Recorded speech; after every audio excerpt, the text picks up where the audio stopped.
뇌로 소통하다. 시각이 미지바 소리를 뇌 속으로 보내는 것 자체가 그들은 도약이다. 하지만 달파가 시야에 둔 목표는 이보다 스케일이 훨씬 크다. 달파는 뇌와 뇌의 직접 통신에 의한 음향, 영상 등 다양한 정보를 주고받을 수 있도록 하려고 한다. 너무 앞서가는 목표처럼 보이지만 현재까지 뇌의 기본 기능에 대해서 축적된 연구 성과들을 감안한다면 현실적으로도 불가능한 것이 아니다. 1999년 하버드 대학교의 신경과학자 게러 스탠리는 이런 능력의 가능성을 보여주는 실험을 실시했다. 스탠리의 연구팀은 마취된 고양이의 망막에 전극을 심었다. 전극은 고양이의 머리를 돌려서 눈에 물체가 들어오도록 할 때의 망막에서 일어나는 뉴런 활동을 기록했다. 뉴런 활동을 기록했다. 전극에서 얻어진 정보는 컴퓨터로 입력이 되었다. 연구팀이 개발한 소프트웨어를 사용해서 컴퓨터의 신경 신호를 표준적인 비디오 형식으로 바꾸어 화면에 띄었다. 스크린에는 고양이의 눈에 비친 영상들이 비춰졌다. 영상은 흐릿했지만 분명히 인식이 가능했다. 고양이의 눈에 나뭇가지를 향하면 스크린에는 자세한 모양이나 표면의 질감까지는 판별할 수가 없지만 나뭇가지가 비춰졌다. 고양이는 전신 마취 상태에서 인공호흡기를 단 상태였으므로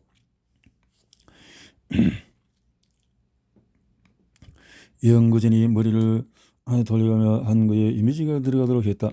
즉 고양이를 살아있는 카메라로 사용한 셈이다.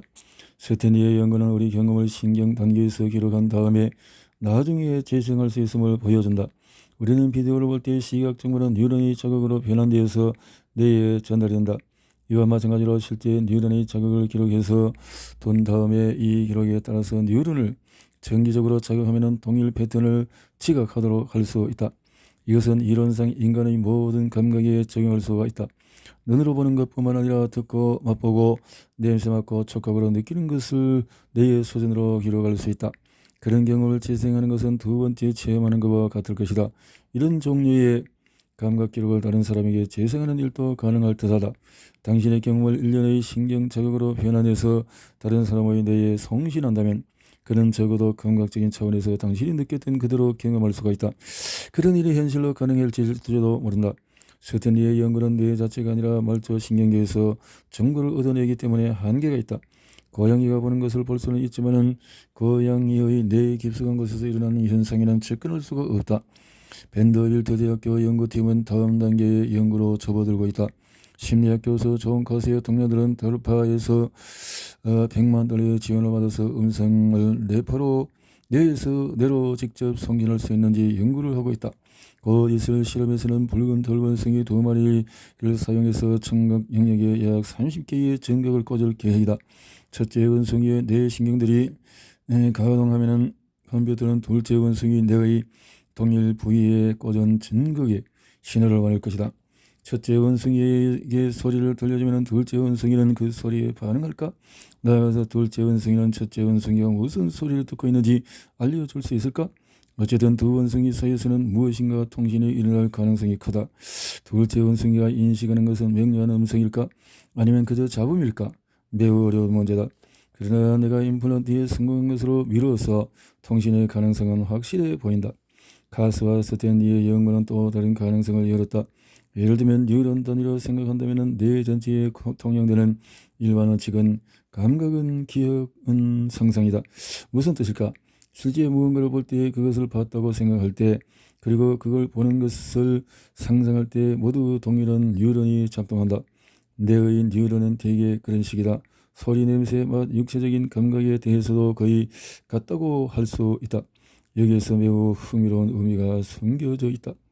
뇌 컴퓨터 인터페이스를 장착한 두 사람이 상상 속의 광경이나 소리나 감각을 서로 주고받을 수 있다는 것이다. 또 상상력을 컴퓨터의 입력 도구로 활용할 가능성도 있다. 예를 들면 머릿속에서 상상한 그림을 컴퓨터로 보내면 컴퓨터는 손으로 그리는 것보다도 훨씬 빠르고 정확하게 그려줄지도 모른다.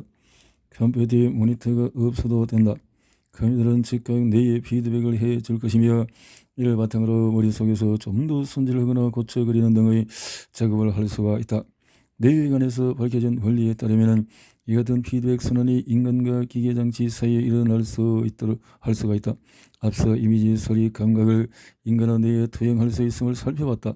또 기초적인 신경과학 분야에서도 비록 제한적이긴 하지만 이때껏 이뤄진 실험 결과를 감안한다면 뇌에서 그런 정보를 내보는 것도 가능하다. 만일 인간이 상상력의 내용을 두고 컴퓨터와 협업하기 시작한다면 컴퓨터 인터페이스의 혁명이 일어날 것이다. 컴퓨터에 뭔가 작업을 지시하기 위해서는 마우스를 클릭하거나 문자를 입력하는 대신에 그냥 생각하는 것만으로 충분하다. 현재 인간이 사용하는 언어 체계에 덧붙여 시각, 청각, 기타 감각을 직접 송수진술할 수 있는 능력이 생기다면 인간의 커뮤니케이션은 엄청난 영향을 받을 것이다. 뇌의 심층부를 자극하다. 미국에서는 150명의 파킨슨 병 환자가 있다. 이 병에 걸리면 손발의 경련을 통제할 수가 없다. 경련은 처음에 사소한 불쾌함으로 시작해서 심각한 상태로까지 커진다. 마침내는 환자가 자기 활다리를 제어할 수 없는 수준에 이른다. 지금까지는 파킨슨에 대한 치료법이 존재하지 않는다. 이래서 엘도파 같은 약들은 증세를 잠시 억제할 수는 있지만 시간이 지날수록 효과가 사라진다. 기껏해야 병의 진행을 파킨슨 병을 앓고 있는 권투 선수 무하마드 알리와 영화 배우 마이클 제이 폭스 둘 다 치료법을 찾기 위해서 고군분투하고 있다.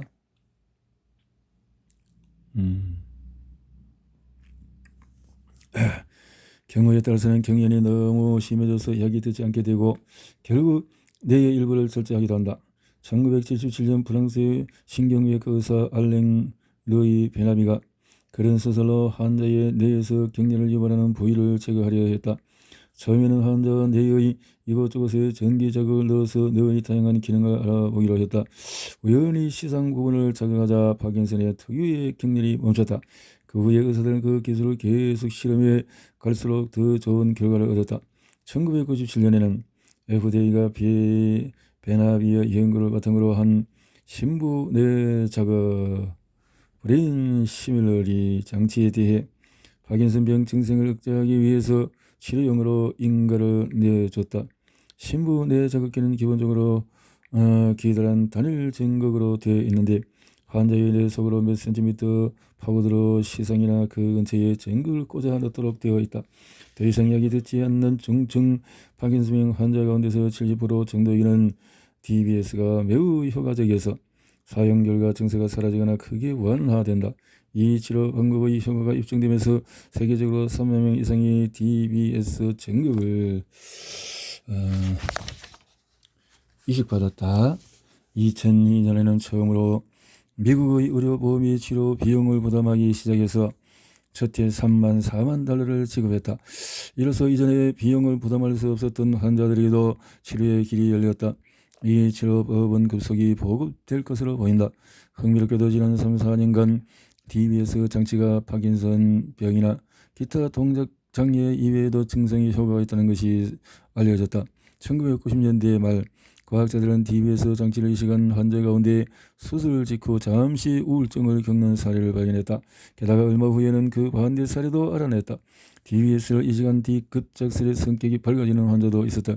파킨슨 발병 이전에는 우울증 증세를 보이던 몇몇 환자는 수술 후 오히려 행복감을 느끼면서 더 활기찬 생활을 하기도 했다. 중증의 강박신경증을 보이던 일부 환자가 파킨슨병 증세를 억제하기 위해서 DBS 이식 수술을 받고 나서는 OCD 증세가 사라졌다는 보고도 있었다. 나중에 이루어진 조사에서 DBS 치료가 부작용을 일으키고 우울증에 빠뜨리거나 반대로 기분을 고양시키는가 하면 강박신경증을 없애주기도 하는 것이 전극이 이식되는 부위에 따라서 정해진다는 사실이 판명되었다. 이런 결과를 바탕으로 미국과 유럽에서 적어도 3개의 연구 그룹들이 중증 우울증과 강박치료증을 치료하기 위한 심부 뇌 자극기의 임상 실험을 하고 있다. 그 시험인들이 성공한다면 2010년까지 우울증 강박신경증을 조절하기 위한 치료법이 실용화에 이를 것이다. 이는 2010년? 2022년인데 임플란트의 첫 보험 사례로 기록될지도 모른다. 이외에도 정기적인 심장에 영향을 줄 수 있다는 증거를 보여준 연구도 있다. 2003년에 교토대학교의 사토 다케시는 간질 수술 도중에서 환자의 하측부 두 일황을 자극하다 행복감이 이발했다는 사실을 보고했다. 5초간의 자극이 주어진다며 환자가 10번 웃음을 지었다는 것이다. 전류를 좀 더 강하게 하자 그 환자는 특별한 이유도 없이 갑자기 웃음을 터뜨렸다. 이런 연구 결과들과 관련한 전례가 전혀 없었던 것은 아니다. 1960년대에는 각각 따로 연구하던 로버트 힐스와 호세 멜가도라는 두 과학자가 비슷한 보고를 했다. 전기 자극이 인간의 감정과 행동에 대해서 앞서 설명한 것과 비슷하거나 더 강렬한 영향을 준다는 내용이다. 델가도가 1964년 마드리드에서 자기 연구에 관해 열변을 토하는 장면을 촬영한 연작 사건은 너무나도 유명하다. 첫째, 사진에서 흑발을 딛고 흑발이 젊고 기세등등하며 호리호리한 델가도는 발밑에 잔디가 걸린 투우장에 서 있다. 함께 등장한 것은 거대한 황소, 둘 사이는 아직 어느 정도 거리가 있다. 델가도는 오른손에 투소형 망토, 왼손에는 긴 안테나가 달린 검은 상자를 들었다. 둘째 사진에서 황소는 머리를 앞으로 숙이고 돌격 자세를 취한다. 볼은 델가도의 몸통 안을 겨눈 채 발굽이 거의 땅에서 떨어진 상태로 돌진한다. 마지막 사진에도 델가도는 망토를 땅에 던지고 검은 상자의 단추를 누른다. 달려오던 황소는 미끄러져서 그의 몇 미터 앞까지 멈춘다. 돌진을 멈추기 위한 다리를 앞으로 쭉 벌린 채였다. 흙먼지가 발굽 근처에서 피어오른다. 당시 예일대학교에서 연구하던 델가도는 전기로 뇌에 영향을 줄 수 있다는 전대미문의 능력을 시연해 보였다. 그가 송순기의 단추, 송수신기의 단추를 누르자 황소물이 있는 수신기로 신호가 보내어졌다. 수신기는 전기 자극을 황소의 뇌 깊숙한 해마에 이식된 전극으로 전달했다. 이 신호는 황소의 공격성을 차단해서 저돌적이던 황소를 순식간에 안전하게 만들었다. 델가도가 그 신호를 보내는 한 황소는 얌전히 있었다. 투사들이 옆에서 황소의 허를 도드려 하지만은 황소는 미동도 하지 않았다. 반대로 델가도는 다른 단추를 눌러서 황소의 변연계에 따른 부분을 자극할 수 있었다. 그렇게 하면 황소는 정신이 번쩍 들기로도 한 듯이 순식간에 흉포해졌다. 델가도는 침팬지와 다른 영장류를 상대로 비슷한 연구를 했다. 그는 전기를 통해서 수면, 식욕, 성적 흥분, 공격성, 사회적인 행동까지도 조정할 수 있다는 점을 발견했다. 그 후에 델가도가 뉴올리언스 플레인 대학교의 로버트 허스는 각각 독자적인 실험을 통해서 정신장애 환자들에도 비슷한 효과를 낼 수 있음을 보여주었다. 해서는 획과적이고 때로는 협력적이기도 한 실험을 했다. 그는 종종 정신장애를 보이던 입원 환자 26명을 실험 대상으로 삼아 뇌의 전극을 이식했다. 불치의 간질, 파킨슨병, 정신분열증과 기타 입원을 요하는 심각한 정신질환자들이었다. 히스의 목표는 뇌 속의 쾌감과 혐오 등추 즉 자극을 얻으면 각각 쾌감과 고통을 유발하는 부위를 밝혀내는 것이었다. 처음에는 활동을 기록하려 했다. 그러다가 환자가 갑자기 격렬한 분노를 할 경우 해먹의 활동이 일거에 활성화한다는 사실을 발견되었다. 해서는 두 개의 중격 부위에 있는 쾌감 중추를 자극하면 그 증세를 조절할 수 있음을 알아내었다. 히스의 연구를 계기로 밝혀진 것이지만 이 연구는 인간 감정의 여러 측면에 주요한 역할을 하는 것이다. 이 부위를 자극하면 한창 화가 머리까지 난 환자도 마음이 진정되면서 불안감이 완화되고 자연스럽게 웃음을 짓는 데 자신이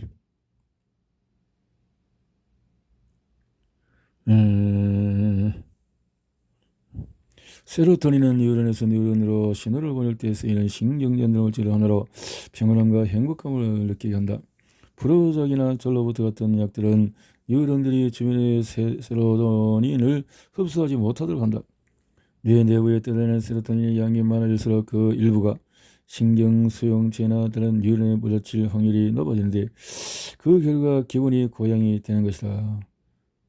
이를 위한 또 다른 방법으로 세포 내의 생산 뉴런을 자극해서 세포 세로토닌을 내로 방출토록 하는 것도 생각해 볼 수 있다.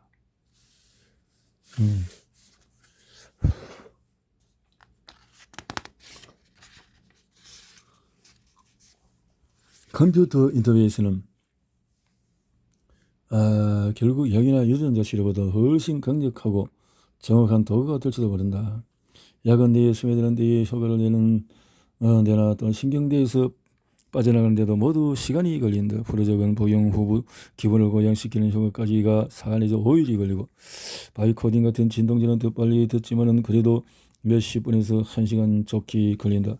게다가 일단 효과를 내기 시작하면 간단히 정지시킬 수가 없다. 환자가 얼마 동안을 바라든 간에 관계없이 약효는 몇 시간 지속이 된다. 반면에 미래신경 데이터베이스는 주변의 뉴런들이 아무 영향을 주지 않은 채 하나의 뉴런을 꼭 찍어서 자극할 수가 있다. 임플란트라면 현재 사용되는 단순한 화학물리 홍수에 비하면 훨씬 정확하고 세련된 방법으로 뇌를 변형시킬 수 있을 것이다. 적합하게 작용하기 때문에 그만큼 부작용이 줄어들지도 모른다. 인공신경 정치를 감정 조절에 사용할 경우에 가장 흥미로운 것은 아마도 치료 이외의 사용이다. 즉 뇌와 뇌 사이에 직접 감정을 송수진할 가능성이 있다. 뇌의 감정 중에서 발생하는 신경자극을 모니터의 이해와 같은 패턴이라고는 다소 낮춰질 것이다를 다른 사람과 뇌로 보낼 수 있을지 모른다. 감각 영역이나 운동 영역의 활동을 기록한 뒤에 재생할 수 있듯이 감정에 관계하는 뇌 영역의 활동도가 기록해둔 다음에 나중에 자기 뇌나 다른 사람의 뇌에서 일생하는 일이 가능해질지 누가 알겠는가? 신경과학 연구를 통해서 이미 감정기입에 관여하는 뇌 영역에 대해서 상당히 지식이 쌓였다.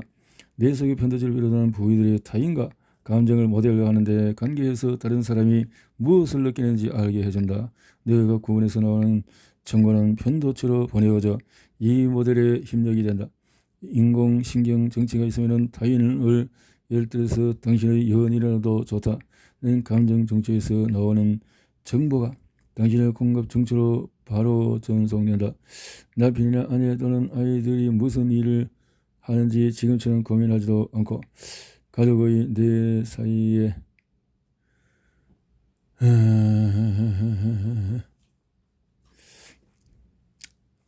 자 이렇게 피곤하네. 이렇게 해서 볼륨을 낮추듯이 신경 인터페이를 약하게 하면 된다라는 거죠. 누구의 감정은 공감 정치로 보내고 또 누구의 감정을 보내지 않을지 선별하는 일은 소프트웨어에 맡길 수도 있을 것이다. 그 결과 다른 사람들이 어떻게 느끼는지에 대해서 모두들 매우 예민한 감각을 지니게 될 듯하다. 또 옵션으로 자신이 선택한 기준에 따라서 자유자재로 감각의 부름을 높이거나 낮출 수 있을지도 모른다. 인간의 도적이 들어간다면 또 다른 여러 부작용이 있겠죠.